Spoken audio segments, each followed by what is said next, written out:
Hey everyone, Archon here. I guess I'm back after a little 2-month break. Sorry, I got a little caught up with life and kind of forgot to make videos. Anyway, in today's Lore for Cybertron video, I will finally be covering a long requested topic that I have been putting off forever. The IDW Grimlock Fall of Cybertron comics. In this video, I will be covering all 8 issues of IDW's Grimlock comics, and going into which parts of them are fairly inaccurate, and also just kind of giving my thoughts on the comic as a whole at the end of the video. Anyway, sorry about the longer wait. I hope that I will have this video out soon enough. We open on a Decepticon assault on Iacon. Seekers and snipers soar into Autobot guardians, who are completely overwhelmed by the Decepticon forces. Fortunately, the Lightning Strike Coalition force appear to do what they do best. In Grimlock's exact words, they win wars. We already see our first inconsistency here on the second page, as the LSCF are in their post-Shockwave operation bodies, and not their War for Cybertron concept art bodies. There's a lot of these inconsistencies in the comics, which are not exactly lore accurate, but it's only going to get worse from here on out. Grimlock leads his team through the hordes of Decepticons, carving a path straight through the center of their front lines, moving further and further away from Iacon and into Decepticon territory. Meanwhile, at Autobot High Command, Optimus meets with Perceptor to maintain order during the Autobots' defense of their last city. Jazz then arrives and informs Optimus that Grimlock has disobeyed direct orders and is leading his team into Decepticon territory. Optimus orders Grimlock to retreat and hold out with the rest of the Autobot forces against the Decepticons, to which Grimlock reluctantly agrees. I'll get more into the Optimus versus Grimlock's ideologies in a little bit, but what's important right now is noting that Grimlock is eager to push into the Decepticons' territory to discover the source of their Energon, as the Autobots only possess a dwindling supply of Cybertron's life-providing energy. Grimlock and his team retreat back to Iacon, where they successfully hold off the Decepticon advance, leaving the crumbling city standing for another cycle. After the battle, Grimlock goes to meet with Optimus one-on-one, where they get into a heated argument. Optimus tries to calm Grimlock, speaking of how they just need to hold off a little bit longer to launch the Ark and escape the Decepticons, and cannot afford to push back at the risk of losing too much Energon, which would cripple not only the Ark's launch, but also the remaining Autobot society. But Grimlock opposes Optimus's views, noting that Optimus sits high in his command center, looking down at the battles from up high, oblivious to the true might of the Decepticons. Grimlock warns of the massing armies outside Iacon, noting that unless the Autobots strike first and weaken the incoming onslaught, that the Autobots may not be able to defend themselves against the true force of the Decepticons. Essentially, Grimlock and Optimus' ideologies clash so much because while Optimus has effectively given up on Cybertron and simply wishes to carry the surviving Autobots onto a brighter future, while Grimlock feels as though Cybertron is their home, and abandoning it would be treason. Grimlock believes that they should fight to the bitter end on Cybertron, defending their home and their beliefs before they abandon them and scurry away as cowards. It's a really good philosophical opposition. Most people assume Grimlock is a stupid character, but Fall of Cybertron sees Grimlock as someone who is more caught up in his old ways, afraid to change, and loves his home more than his family. It's something I find myself relating to quite a bit, and as such, I find myself liking High Moon's Grimlock above every other incarnation of Grimlock. Grimlock and Sludge end up walking the halls of Autobot City when Perceptor intercepts them, and informs Grimlock that he has received a transmission from Swoop, for his optics only. Grimlock shoos Perceptor and Sludge away, while he confers with Swoop. Swoop reveals that he has found where the Decepticons have been getting all their Energon, before the transmission is suddenly taken offline without warning. Grimlock becomes enraged, gathers his team, and announces their new rescue mission. We open up on Grimlock narrating how the LSCF would torture and interrogate Decepticons, and how one of these Decepticons had told them of a supposed Energon lake full of the precious resource. Grimlock's not really the believing type, but the fact that the Decepticons who had been shooting at them every day always looked rather healthy compared to the Autobots displayed some amount of truth to the Decepticons' words. Grimlock figured that Optimus wouldn't do anything with the information the Decepticon gave them, so he sent Swoop to investigate while he and the rest of the LSCF reported back to Optimus. Swoop sneaks around the Sea of Rust, evading Decepticon patrols all the way. Again, a problem with this comic becomes evident. So Grimlock and the gang appearing in their post-Dinobot operation bodies in the last comic was one thing. But now we can see Swoop in his post-Dinobot robot mode, along with transforming into a tank. Swoop, the character named for his flight, who was a flying gladiator, turns into a tank. Primus, we're only on the second one. Eventually he finds himself within one of Shockwave's research outposts, overlooking the mad Decepticon scientist himself, conversing with Starscream. Swoop overhears the pair finishing an argument, with Starscream asking Shockwave to deliver his forces more Energon to finally crush the Autobots. However, Shockwave responds by noting that he has already provided a nigh limitless amount of Energon, and that his research now draws him elsewhere. Shockwave storms off, clarifying that he found something far more important than Energon. He found secrets, to which Starscream dismisses Shockwave's dramaticism, remarking that the ominous secrets are just bugs. Suddenly, Swoop observes a massive swarm of Insecticons emerging from the shadowy pit in the center of the room. Shockwave goes on to explain that the Insecticons had been long hidden from them for centuries, but once under his control, their warrior-ready bodies would prove to be incredibly valuable to the Decepticons. Shockwave waxes about the cosmic secrets hidden from them all since their birth from the Well of Allsparks. Secrets which he may have some insight into. Yeah, as the lore guide, this has me incredibly intrigued. Maybe this comic series is actually salvageable. Starscream relents, saying that Megatron will deal with Shockwave's antics. Swoop tries to sneak off, wondering to himself if Shockwave spotted him, and then immediately stumbles into an Insecticon patrol. Swoop explains to the Decepticons that they seem like good bots, and they deserve to hear a good joke. He then immediately ignites his Energon sword and begins fighting the Insecticons. Swoop's not very good at stand-up. Swoop then frantically sends Grimlock his distress signal before the comic cuts to Grimlock and the LSCF invading the Sea of Rust, believing Swoop to have died like a warrior. Grimlock chose not to tell Optimus about the Energon, believing the Autobot leader would use the Energon to flee the planet instead of saving it. Grimlock leads Snarl, Slug, and Sludge through the Sea of Rust, noting that the difficult trek is proven simple to the experienced Lightning Strike Coalition force. They make the difficult look easy, and the impossible, well, the impossible is still rather difficult even to them. Slug begins asking Grimlock what their plan is moving forward. Grimlock explains in vivid detail how they will wait for nightfall, infiltrate the Decepticon territory, slip past every single Decepticon soldier, not alerting a single one of them, and then once inside, they will find Swoop, rescue him, and exfiltrate without firing a single shot. Snarl asks if Grimlock is truly serious about this plan, if he believes that this plan will work without a hiccup. To which Grimlock responds that he's not serious at all and they're just gonna go kill everyone. Simple yet effective. Never change, Grimlock. Grimlock orders Slug and Snarl to melt through the door of the research outpost, while he and Sludge fend off the attacking Decepticons. Once inside, the team are immediately ambushed by Decepticons. By Insecticons, my bad.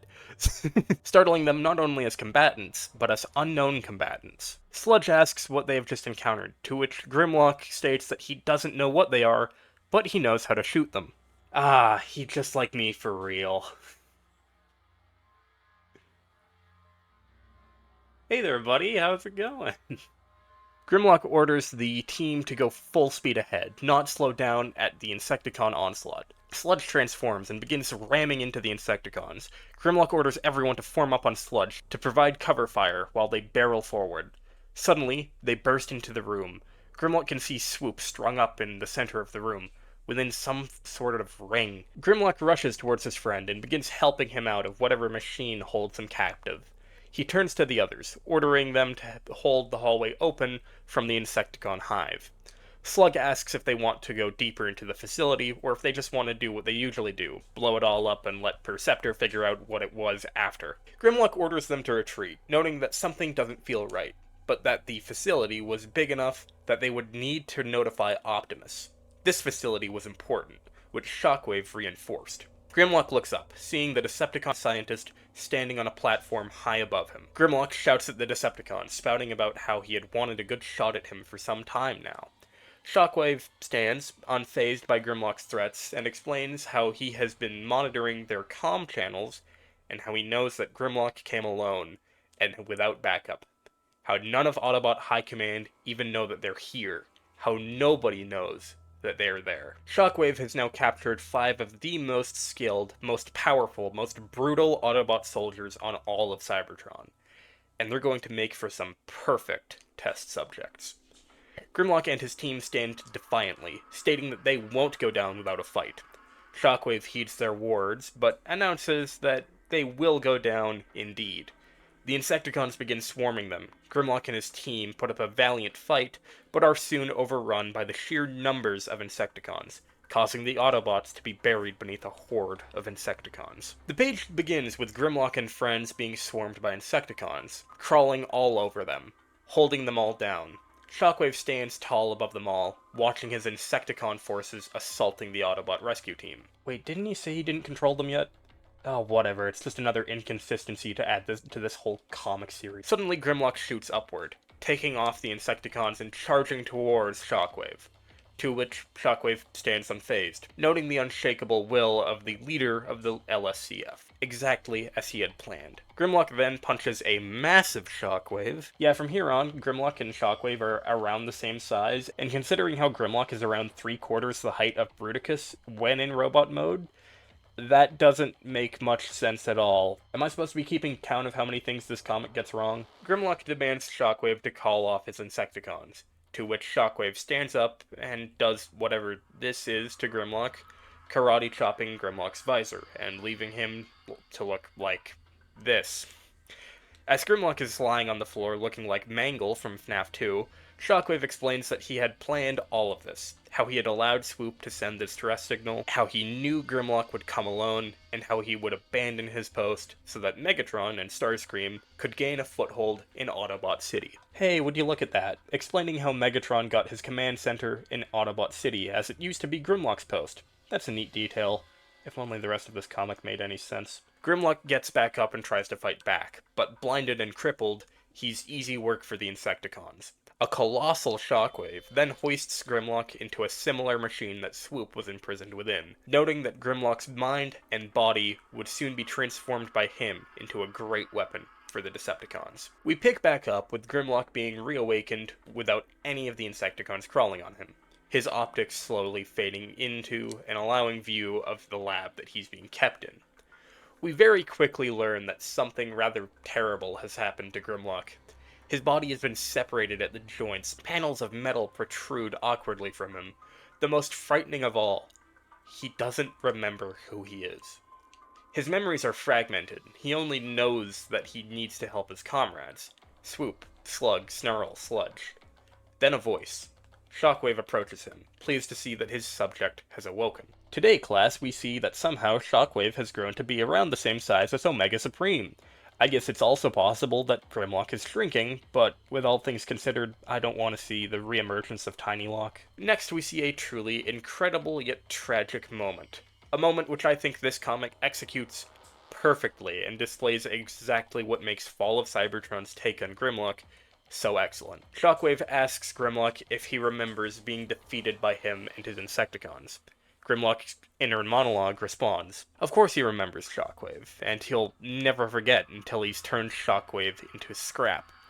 He tries to tell this to Shockwave, to speak his thoughts, form them into the threat he wishes to bellow. But he can't. Instead, all that come out are a few meek words. Who am I? This is why myself and so many other people love High Moon's take on Grimlock, and consider it to be the one true Grimlock. In G1, he's always treated as this almost caveman-esque character, with his stupidity being played for laughs. High Moon took this idea and made it into this dark and tragic disability for the character. In Fall of Cybertron, Grimlock is clearly just as intelligent as all the other Autobots and Decepticons, but the experiments that Shockwave did to him leave his ability to form basic sentences to be incredibly stunted, leaving many who hear his dull cries to think that he's just a dumb, malfunctioning experiment, when in reality, he's been trapped within his own body, within his own mind, unable to communicate his true thoughts. It's a terrifying twist on what's normally a very silly character, which I feel is representative of the way High Moon treated Transformers as a whole under their stewardship. Shockwave stands triumphant over a defeated Grimlock, who laments the loss of his memory. Shockwave mocks the Autobot, saying that he's anticipated the powerful Autobot would have lasted much longer before the erosion of his self. A truly cold moment from Shockwave. Grimlock struggles, attempting to free himself, his loud threats and mocking attacks against Shockwave now replaced with simple grunts and roars like that from a beast. Shockwave turns, explaining how he knows what drives Grimlock, his team, his pride. Such weaknesses he can use. He presses a button, igniting a sparking electricity through the machine holding Grimlock in place. Grimlock's body writhes, metal separating, his body tearing itself apart due to the sheer pain inflicted upon it. Grimlock screams, both externally and in his mind. The pain, it sears through him, hurts worse than the swarming. Then, something truly tragic happens. His own mind begins simplifying his thoughts, with a simple me pain being a heartbreaking moment. You know, I started out making fun of all that this comic got wrong, but what it gets right about Grimlock's torture and trauma, it really does get right. Shockwave monologues of how everything Grimlock was now belongs to him, how he will be turned into the ultimate weapon, and how everything that he is doing to Grimlock, he will also do to his friends. He asks Grimlock if they came to his citadel for a secret, one which he knows, and asks if Grimlock wants to know this secret. A secret not even the mighty Megatron knows of. If even Megatron doesn't know what this big secret is, then I can only imagine how insane this could be. Is it something to do with the Ancients? The Quintessons? Maybe even some hint at Unicron? My gosh, this secret could reignite a whole new era of the old Cybertron games. Shockwave begins, telling of how he will now reveal several secrets to Grimlock. First of which is that the Decepticons, even with their Energon, could not surpass Grimlock and his team, that they are near-perfect Cybertronians when it comes to individual strength, and as such, only they could survive the procedure. Now Grimlock has been torn apart almost completely, only his endoskeleton and head remain. Then, Shockwave begins to reveal his greatest secret, the one which is most important. Shockwave discovered a window in space, and when he peered through, he was able to see the universe in a way he could have never done before. He began to study it, in all its vastness and magnificence. Then he found a planet, small but swarming with life, carbon-based life, a planet called Earth. Wait a second. So, the secrets that Shockwave has been ranting on about, the secrets that everyone has been hiding from the Cybertronians, are just dinosaurs. No Quintessons, no Ancients, no Unicron, just dinosaurs. What a letdown. Shockwave talks about how he watched life on Earth evolve from a single-celled organism crawling out of the primordial sea to massive lumbering giants with immense biodiversity. He watched these dinosaurs become the pinnacle of life on this planet, primitive compared to Cybertronians, but fascinating nevertheless, only for a disaster to wipe the slate clean, reducing the dinosaurs to fossils in seemingly an instant.